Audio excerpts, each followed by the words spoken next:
અને બહેનોનો આવડો મોટો વર્ગ બેઠો છે તમે જુઓ. આહા, બહેનોને સંતાન ન હોય ત્યારે રાંદલમાં પાસે ખોળો પાથરીને માગે કે પગલીનું પાડદાર દેજો રંગના દે માટે.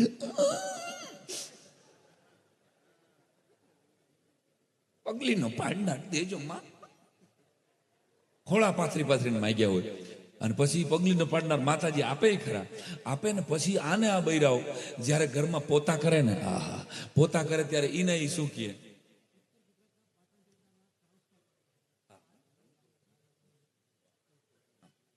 મજાની વાત, ત્યારે ઈ શું કહે ખબર છે? એ પોતા કરતી વખતે ફતવો બહાર પડે, પગલા પાડતા નહીં ઘરમાં. દરેક બૈરાઓ તમે જોજો, પગલા પાડતા નહીં કોઈ. અને આહા હા, મોટા મોટા માણસો મરદ મૂછાળા જ્યારે આ ફતવો બહાર પડે ને ઘરમાં, રમજી બાપુ નજરે જોયેલા દાખલા છે, ત્યારે મોટા મોટા માણસો સોફા ઉપર પગ લઈ લે. અટાણ ન પડાય વૈશમાં આમાં ક્યાંય. અને તમે માર્ક કરજો, જેટલા પરણેલા અહીં બેઠા છો, જઈ તમારા ઘરના પોતા કર્યા છે ને, ત્યાં જ તમારો ફોન ટીવી પાસે રહી ગયો હોય, દિગેશભાઈ. અને તઈ જ છે ને તમે ઊભા થાવ, અને જે રીતે થાવ ઊભો જોવા છે તમારે, ત્યારે એ કેમ હાલે? હા પાડો તો. નક્સલવાદીઓ બાપુ સુરંગ પાથરી હોય ને, જઈ ઘરના એ કીધું પગલા પાડતા નહીં કોઈ, પોતા કર્યા છે, શાંતિ રાખજો. અને ભાઈડો ત્યાં ઊભો થાય, કેવી રીતે તમારે જોઈ લેવું.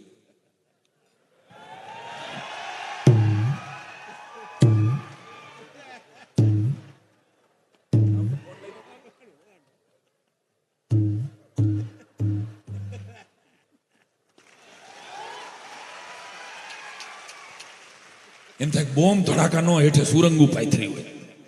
અને એક પીઆઈને ફોન કર્યો, કોન્સ્ટેબલ એક સાહેબ, તો કે હું, તો કે આપણા પીએસઆઈ નથી આપણી સોસાયટીમાં રહેતા, તો કે હા, એના ઘરના એ શું થયું, એના ઘરના એ સાહેબને ગોઠણમાં ગોળી મારી દીધી. તો શું વાત કરો છો? કારણ તો કે બેને નવા પોતા કર્યા હતા, અને સાહેબ ફોન ઉપાડવા ગયા ને એમાં ગોઠણમાં ગોળી લાગી દીધી છે. એટલે પીઆઈ કે કાંઈ વાંધો નહીં, હું કે વોરંટ લઈને આવું છું, તમે બેનને પકડી રાખો, અડધી કલાક પછી આવજો સાહેબ.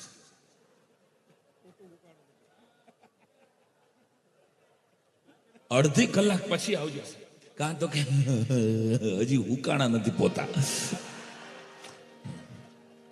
મને મારા ગોઠણ બહુ વાલા છે. અમે બાબુ ચાઇના ગયેલા 10 વર્ષ પહેલા, શાંઘાઈ પ્રોગ્રામ હતો, અને એરપોર્ટ ઉપર અમે બધા બેઠા હતા, વિમલભાઈ ભેગો, કાનો અમારે ભાઈ, પાર્થ અમારી હારે હતો. હવે ચાઇનામાં ખબર છે ને, કોઈ ચશ્મા નથી પહેરતું, એ લોકો જરૂર પૂરતી જ આંખું ખોલે છે. આ ખાલી ન ખબર હોય તો કહી દઉં તમને, તમારું જનરલ નોલેજ વધારું છું હું. એ લોકો જરૂર પૂરતી, અને ચાઇનાવાળા આટલા બધા છે, આપણા કરતાં વધારે પોપ્યુલેશન છે, છતાં એ લોકો ક્રિકેટ નથી રમતા. એક માર્ક કર્યું તમે, આયર્લેન્ડવાળા આવી ગયા, અફઘાનિસ્તાનવાળા આવી ગયા ક્રિકેટ રમવા, કેન્યાવાળા ક્રિકેટ રમે, એવડા દેશ છે અમતા, તો એ ક્રિકેટનો 11 જણા ભૂકા કાઢ નાખે એવા રમે.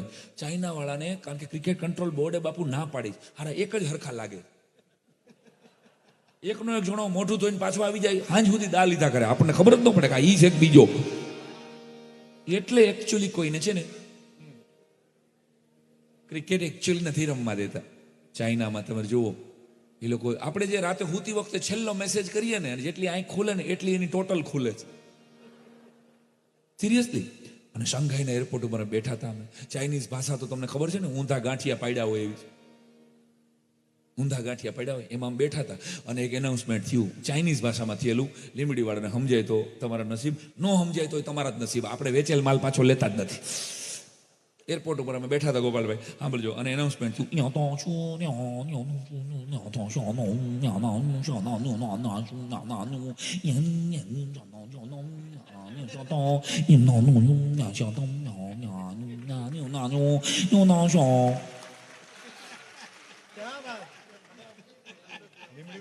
આખી લીમડીને ચાઇનીઝ આવડતું હોય ને એમ તાલી પાડ્યો. મોળા તો પડે એવા છો નહીં હો તમે. આહા, વાહ જાવ, લીમડી તો લીમડી ભૂખા કે શું ભઈલું, ભઈલું બહુ બોલો તમે. વાહ, શું કરવાનું છે ભઈલું, હાલો બચતો કે બે લઈ. શું ભઈલું, આ ફોટો જોરદાર હો, પણ ચાઇનામાં અને અમે બેઠા હતા. હવે મને આને છે ને બીવરાયો, મને કે સાંઈરામ આ આપણું નામ લેતા હશે તો ઈ હોય એટલે સાંઈરામ દવે થતું હોય છે તો. અને મને ટેન્શન આવ્યું. મેં કીધું એક ફોરેનરને બોલાવ્યો. મેં કે gentleman can you translate what is the meaning of this advertisement? મને કે યસ. એટલે એને સાંભળ્યું એડવર્ટાઇઝમેન્ટ. પછી આમ બોર્ડિંગ પાસ અમારો જોયો.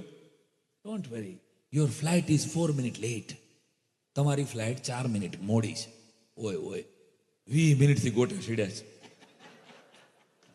મોડી છે એમ જ કહે છે ને, પણ આવશે તો ખરા ને. અરે મને કે સાહેબ આ ચાઇનીઝ એરપોર્ટ છે. હાલે લે તો ઓરિજિનલ ક્યાં છે? આ જોક જેને ન સમજાય એ લોકો નીકળજો હો ભાઈ. ચાલો કાલ સવારે 9:15 કથામાં પહોંચી જાજો.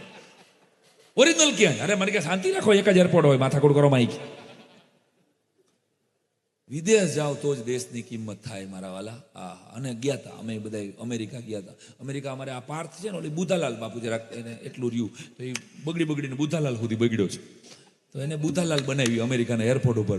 એને તાલી પાડીને એક ધોળિયો આવ્યો કે હે gentleman how do you do. આ કે ઉડ્યું તો ઉડ્યું. હવે બીજી વાર નહીં બડે.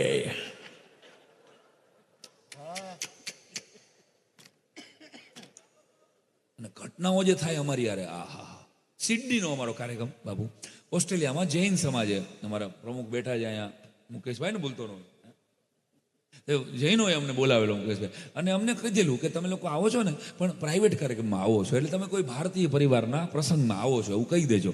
મેં કીધું બહુ સારું. એટલે અમે ત્યારે વિમલભાઈ નહોતો આવ્યો, વિમલભાઈની જગ્યાએ ભરતભાઈ આવ્યો. વાહ મારા જોક્સમાં પહેલી વાર ગોર થાય. આ દોસ્ત ફરમાઈશ સાથે ઓહ વાહ સરસ વાત ને ફરમાઈશ કરી. વાહ જુવાન. બસ આ 22-20 વર્ષવાળા હજી પ્રેમથી સાંભળે છે ને ત્યાં સુધી સાંઈરામને ભરોસો છે કે એ કઈ ગોટે નહીં ચડવા દે, દેશને ગોટે નહીં ચડવા દે મારા વાત. થેન્ક યુ દોસ્ત. આ એ વાત કરી દો, મને મોજ આવે. તો આજ મારું નક્કી નથી પહેલા, મને મોજ આવે એમ હું કહેવાનો છું. કહેવાનો મુદ્દો ક્યાં હતા આપણે? ચાઇના હતા ને, સિડની હતા. અમે સિડની ઉતર્યા અને વિમલભાઈના બાપુજીની તબિયત ત્યારે ખરાબ, એટલે વિમલભાઈની જગ્યાએ એક ભરતભાઈ કરીને રામેશ્વર બાપુ ભજનીક આવેલા. બનેલી સત્ય પાડો. હા ના તો પાડે કોઈ ભૈલું જવા નહીં દે કોઈ.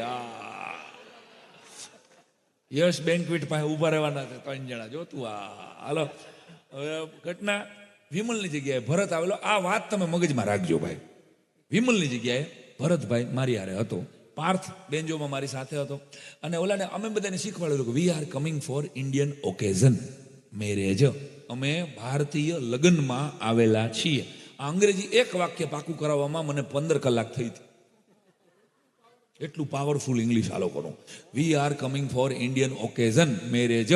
પાકું કરી નાખો કીધું. ઓસ્ટ્રેલિયા પહોંચ્યા. મને બાપુ શું હતું કે હું પેલા ઊભો રહીશ તો 9 કિલો મગફળી હોય ને તો 1 કિલો પાલો હાયલો છે.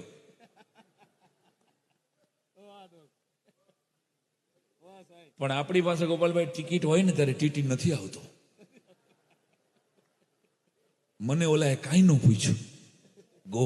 હવે ઇમિગ્રેશન વિદેશ ગયા હોય ને ખબર હોય ઇમિગ્રેશનની દિવાલ આટલી હોય. હું ટપો આમ ગયો. મારી વાહે પાર્થ વાહે ઓલો ભરતની વાહે આ લપસિંદર રાખો. પાકું કરાવેલું એક જ વાક્ય. પાર્થને ઓલાએ પૂછ્યું for why you are coming gentleman? Parth કે Jai Shri Krishna. What Jai Shri Krishna? I am asking you for why you are coming. શું કામ આવ્યા છો તમે? એટલે હું આમ દેખાવ ખરા ઓલી બાજુ આમ ટપી ગયેલો પાર્થને. મેં ઓલું વાક્ય કહી દે. અમે આમ ઈશારો કર્યો બોલ્યા વગર. વાક્ય પાકું કરાવ્યું તો. એટલે આને યાદ આવ્યું બોલો જેમ અર્જુનને સ્મૃતિ લબ્ધા સ્મૃતિ મોહ નષ્ટા એને જેવી ઘટના થઈ. We are coming four Indian occasion. Marriage ભૂલી ગયો. ઉત્સાહમાં ડોન્ટ શાઉટ સે slowly. We are coming four Indian occasion. આટલું કીધું ને એટલે ઓલા ધોળિયાએ બીજો સવાલ પૂછ્યો કે which occasion you are coming? ક્યાં પ્રસંગમાં આવો છો? આ કે જય શ્રી કૃષ્ણ. બીજા સવાલનો તો અભ્યાસક્રમમાં કીધું જ નહોતું. બીજો પૂછશે આવું તો મેં નહોતું કીધું. એ માર્યા મેં હવે નો ભેગું થાય કોઈ હિસાબે. I am asking you gentleman for why you are coming here. એટલે મારી સામે એને બાપુ જોયું તો મેં વળી એને હાથનો ઈશારો કે મેં કહી દે ગમે એ કહી દે. હવે તને યાદ આવે એ કહી દે. મારો હાથનો ઈશારો આ પાર્થે પકડ્યો કે વી આર કમિંગ ફોર ખોળા ભરત.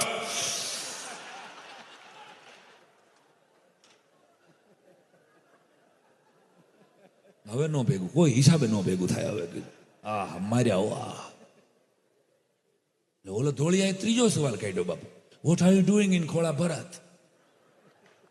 મેં કીધું કોણે ડોઢા કર્યા હતા તમને ખોળા ભરત બોલવાના? હવે સમજાય આને ખોળા ભરત. આ કેમ સમજે ખોળો ભરત? I am asking you what are you doing in ખોળા ભરત? હવે વાત હવે શરૂ થાય છે. રામેશ્વર વાહે જે ઓલો ભરત નામનો ભજનીક ઉભો હતો, એને શું થયું કે મારું કંઈક પૂછે છે ને આ પાર્થ સમજતો નથી. એ આને આગો કાઢીને કે સર ધીસ નોટ ભરત, આઈ ભરત.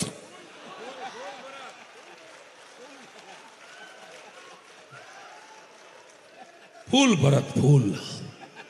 પાછો ફૂલ ફૂલ વાળો જભો પહેર્યો તો.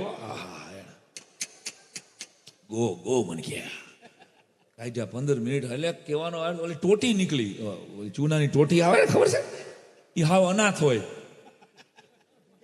અનાથ હોય એમ કઈ કંપનીના નામ બામ ન હોય ને, એ ટોટી જેવી નીકળી ને એ ભેગો ઓલા કસ્ટમ મળે. મને રોક્યો, મને વોટ ઇઝ ધીસ? આખો તો કોઈને આવડે નહીં. મને ભાંગ્યું તું ભેગું કરી દઉં ગુરુ કૃપા. મેં કીધું ઓલામાં ટોબેકો લખ્યું હતું, બુધાલાલ તો લખ્યું હતું ટોબેકો. What is this? એટલે મેં કીધું મને સાલું ત્યારે એટ એ ટાઈમ ચૂનાનું ઇંગ્લિશ નો યાદ આવ્યું. મેં કીધું ધીસ ઇઝ ચૂનો. કે વોટ ચૂનો? પછી મેં ભેગું કર્યું. મેં કીધું હસબન્ડ ઓફ ટોબેકો.